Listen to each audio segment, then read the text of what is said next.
তো কাটলেটগুলো বানায়ে আমি হচ্ছে একটু ফ্রিজে রাখছিলাম। তো আমি হচ্ছে চিকেনের পুরটা দুইটা ভাগ করে নিলাম। একটা শুধু এভাবে কাটলেট বানাবো, আর একটা হচ্ছে এই যে বেশ কিছু পরিমাণের আর হচ্ছে স্পেশাল একটা মশলা। এই মশলাটা হচ্ছে আমি কি দিয়ে তৈরি করছি সেটা একটু বলে দেই। আলুর পরিমাণটা হবে মাংস যতটুকু নেবেন এর হাফ বা এর চেয়ে একটু কম নেওয়ার চেষ্টা করবেন, তাহলে আর কি কাটলেটটা খেতে ভালো লাগবে। এখন হচ্ছে আমি এটা ভালো করে মিশাই নেব, একদম মাখাই নেব সুন্দর করে। আসসালামু আলাইকুম, কেমন আছেন সবাই? আল্লাহর রহমতে নিশ্চয়ই ভালো আছেন, আমরাও ভালো আছি আলহামদুলিল্লাহ। সবাইকে রমাদান মোবারক জানিয়ে আজকে ব্লগটি শুরু করলাম। তো এটা ছিল হচ্ছে রোজার আগের দিনের ভিডিও। রোজার আগের দিন আর কি একটু রান্নাবান্না করতেছিলাম। তো আজকে তো আলহামদুলিল্লাহ মালয়েশিয়া আমরা 5টা রোজা কমপ্লিট করে ফেললাম। যেহেতু আমার বেশ কিছু ভিডিও জমে যায়, আমি তো আর রেগুলার ভিডিও দেই না, তো এজন্য ভিডিও জমে যায়। ভাবলাম যেহেতু আগের ভিডিও এগুলো আছে এগুলোই আগে দিই, তারপর হচ্ছে আবার রোজার ভিডিও দিব ইনশাল্লাহ। আর রোজায় প্রতিদিন ভিডিও করা হয়ও না, যে একটু করছি আমি আর কি আপনাদের সাথে শেয়ার করব পরে। প্রতিদিনের ভিডিও রোজার ভিডিও করা হয় না। তো আজকে আপনাদের সাথে একটা দারুণ রেসিপিও শেয়ার করব। আশা করি আপনাদের অনেক উপকারও আসবে আর ভালোও লাগবে। একদম সিম্পল ওয়েতে, একদম সিম্পল মশলা, ঘরোয়া কিছু মশলাই আপনারা চিকেন কাটলেটটা বানাতে পারবেন। আর যেহেতু এখন আমি পরে ভয়েস দিচ্ছি, এটা আগের ভিডিও, রোজার আগের দিনের ভিডিও, মানে কাটলেটটা এত মজা হয়েছে আলহামদুলিল্লাহ। তো আমার কাছে খুবই ভালো লাগছে। আপনারা পুরো রেসিপিটা দেখেন, আশা করি আপনাদেরও ভালো লাগবে।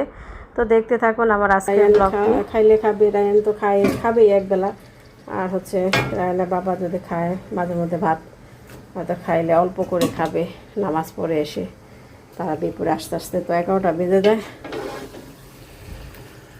তো এই জন্য ভাবলাম যে আজকে এই মাংস একটু রান্না করে রাখি, যাই কদিন যায়, আবার পরে হচ্ছে শেষ হয়ে গেলে আবার একটা মুরগি রান্না করব বা 2টা মুরগি রান্না করব। রোজার মধ্যে ওই মাছ টাছ খাওয়া হয় না, মাছ টাছ একদমই খাওয়া হয় না। রায়ান তো খেতেই চায় না, আমারও ভালো লাগে না। আর আমি তো এবার চিন্তা করছি ভাত টাত একবারেই না খাওয়ার চেষ্টাই করব। আর যদিও খাই অল্প একটু হয়তো খেলাম, এই আর কি। তো এই যে মাংসটা বসাই দিলাম। আর টুকটাক কাজ আছে। টুকটাক কাজ বলতে রোজার, যেহেতু আজকে রোজার আগের দিন বুধবার, কালকে বৃহস্পতিবার থেকে ইনশাল্লাহ রোজা, আজকে রাতে খেয়ে রোজা। এখানে বুট ভিজায় রাখছি। তো বুটটা আমরা মানে সিদ্ধ করে রাখবো, এটা আছে। মানে যেহেতু এবার ওই ডায়েটের মতোই খাবার দাবার চলবে, তারপরে বলা যায় না, মাঝখানে মন চাইলে অন্য কিছু খেলাম আর কি। তো বুট আর বাগার দিব না, জাস্ট সিদ্ধ করে ধুয়ে দেব। আর হচ্ছে প্রতিদিন একটু সালাতের সাথে বানাই নিব এই আর কি। আর বাগার টাকার দিয়ে খাবো না আর কি, তেল দিয়ে যতটা সম্ভব পারি তেল ছাড়া খাওয়ার চেষ্টা করব। আর এখানে হচ্ছে চিকেনটা আমি আগে কেটে ধুয়ে পরিষ্কার করে রাখছি। যেহেতু রায়ান রোজা রাখবে, রায়ান আবার একটু মানে এরকম ভাজা পুরি খাবারটা একটু পছন্দ করে। আমরা না খাইলেও ওর জন্য একটু তৈরি করতে হবে। একটু রেডি করে রাখলাম। একটু চিকেন কাটলেট বানাবো অল্প করে, যে কদিন যায় পরে আবার বানাতে পারবো। ভালো লাগলে বানাইলাম, নাহলে কিনে আনলাম এই আর কি। একটু মাংস ছিল, ভাবলাম যাচ্ছে একটু দিয়ে একটু রায়ানকে বানাই দিই যে কদিন যায়। আসলে কেন জানি কিছু বানাইতে ইচ্ছা করতেছে না, ভালোও লাগতেছে না। তো এটা এখন বসাবো, সিদ্ধ বসাই দিব এটা। তো এখানে হচ্ছে মুরগিটা সিদ্ধ বসাই দিলাম। এই যে এটা আদা রসুন পেস্ট দিয়ে যা সিদ্ধ বসাই দিছি। হচ্ছে চিকেন কাটলেট করবো আর কি। আর সাথে আলু সিদ্ধ লাগবে, আলুটা সিদ্ধ দিব একটু পরে। এটা হয়ে গেলে আলুটা সিদ্ধ দেব।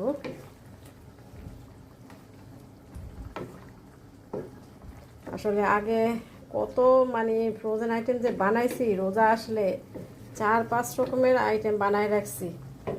আর এখন মানে কী যে হয়েছে, কিছুই বানাইতে ইচ্ছা করে না, ভালোই লাগে না।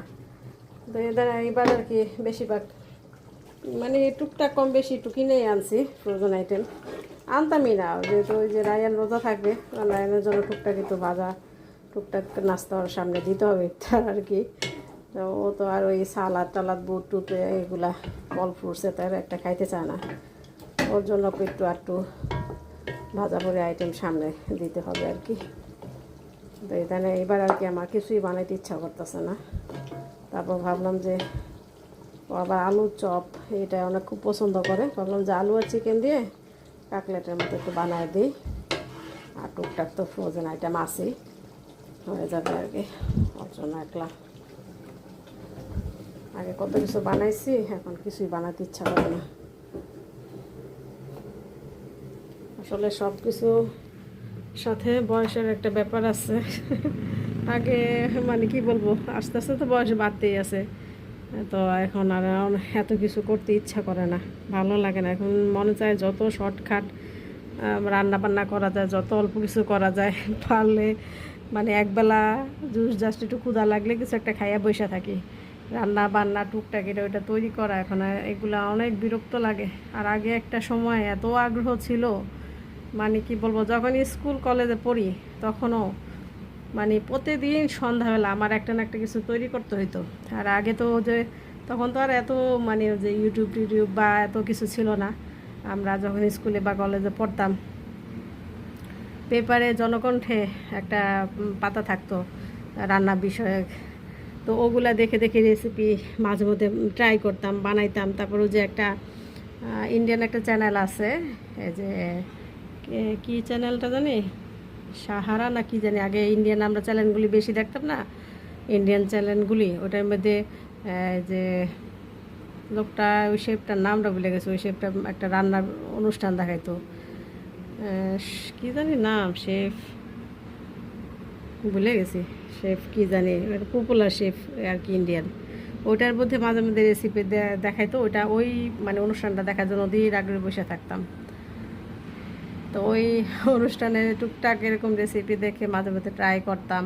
একসময় ভালো হতো, একসময় ভালো হতো না, বা আগে আমরা মফস্বলে থাকতাম, ওরকম ইনগ্রিডিয়েন্টস তো আর সব কিছু অ্যাভেলেবেল পাওয়া যেত না, ঢাকা ছাড়া তো আর সব কিছু পাওয়া যায় না। টুকটাক এখন পাওয়া যায়, আগে পাওয়া যেত না। তো ওর মধ্যেই ট্রাই করতাম, কত রাস্তা পানি কত কিছু বানাইছি আগে, মানে বলার বাহিরে। এখন মানে ওই তো বললাম, বয়সের সাথে সাথে সব কিছুই উল্টায় যায়, এখন কোনো কিছু করতে ইচ্ছা করে না। এখন মানে মন চায় কেউ যদি তৈরি খাবার দিত, একটু কিচ্ছু করতে হইতো না, তাহলে মানে বেশি ভাল লাগতো এই আর কি। আজকের ওয়েদারটা দেখেন কি সুন্দর, কি ভাল লাগতেছে, মানে রোজা যে চলে আসছে, মানে রোজার আগের মুহূর্তটা মানে মানে আবহাওয়াটা এত সুন্দর থাকে, মানে কি বলবো, একটা অন্যরকম শান্তি লাগে। সারাদিন ওয়েদারটা একদম হালকা হালকা মিষ্টি মিষ্টি রোদ, ঠান্ডা ঠান্ডা, অত গরমও না ঠান্ডাও না, এরকম একটা ওয়েদার। তো কালকে তো ইনশাল্লাহ রোজা, মানে আজকেই মনে হচ্ছে রোজা রোজা এরকম একটা ভাব চলে আসছে। কি সুন্দর লাগতেছে ওয়েদারটা, কি সুন্দর, মাশাল্লাহ, সুবহানাল্লাহ। দেখেন ওই সাইডটা ক্যামেরা এত বোঝা যাচ্ছে কিনা, কি যে ভালো লাগতেছে। এই সিনারিগুলো আসলে জানি না মালয়েশিয়া থেকে যে কবে চলে যেতে হয়, এই সিনারিগুলিও খুবই মিস করবো। আর আমি এইগুলি একটু ক্যাপচার করে রাখি, পরে দেখবো আর কি, কি যে ভাল লাগে সেই দৃশ্যগুলা।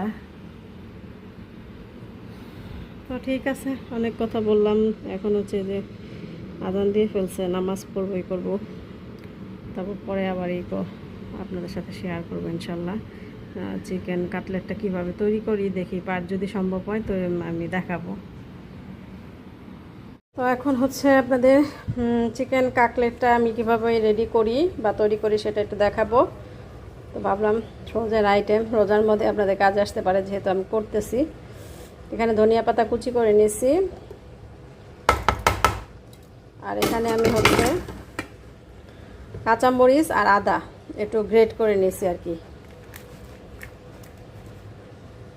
হাত দিয়ে কুচি কুচি করতে সময় লাগবে, এজন্য ব্লেন্ডারে দিয়ে একবারে গ্রেট করে নিয়েছি আদা আর হচ্ছে কাঁচামরিচ। ঝালটা যেমন খাবেন সে অনুযায়ী আর কি দেওয়ার চেষ্টা করবেন। আর এখানে হচ্ছে আলু, এই আলুটাও কিন্তু আমি নিব। আলুটা আগে এটা সব কিছু দিয়ে নেই। আর দেব হচ্ছে পেঁয়াজ, বেশ কিছু কাঁচা পেঁয়াজ দিব এখানে।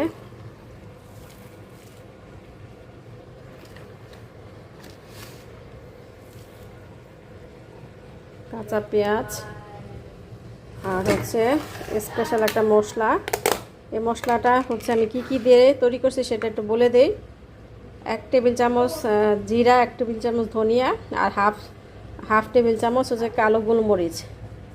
এটা আর কি হালকা তেলে আমি গুঁড়ো করে নিয়েছি, ওটা আন্দাজ মতো আর কি দিয়ে দিবেন। আর এখন দিব লবণ, এখন দিচ্ছি টমেটো সস, এটাও দেওয়ার চেষ্টা করবেন, তো টেস্টটা ভালো আসবে। আর এখন হচ্ছে সামান্য পরিমাণ, প্রথম অল্প করিয়ে দিলাম, পরে আবার দেখে দেওয়া যায়, কারণ আমি মুরগি সিদ্ধ করার সময় একটু লবণ দিয়েছিলাম, এজন্য এখন অল্প করে দিলাম। আর এখন দিব আলু। আলুর পরিমাণটা হবে মাংস যতটুকু নেবেন এর হাফ বা এর চেয়ে একটু কম নেওয়ার চেষ্টা করবেন, তাহলে আর কি কাটলেটটা খেতে ভালো লাগবে। এখন হচ্ছে আমি এটা ভালো করে মিশাই নেব, একদম মাখাই নেব সুন্দর করে। আচ্ছা ঠিক আছে, আমি একটু ভালো করে মাখাই নেই, তারপরের প্রসেসিংগুলো আবার দেখাচ্ছি।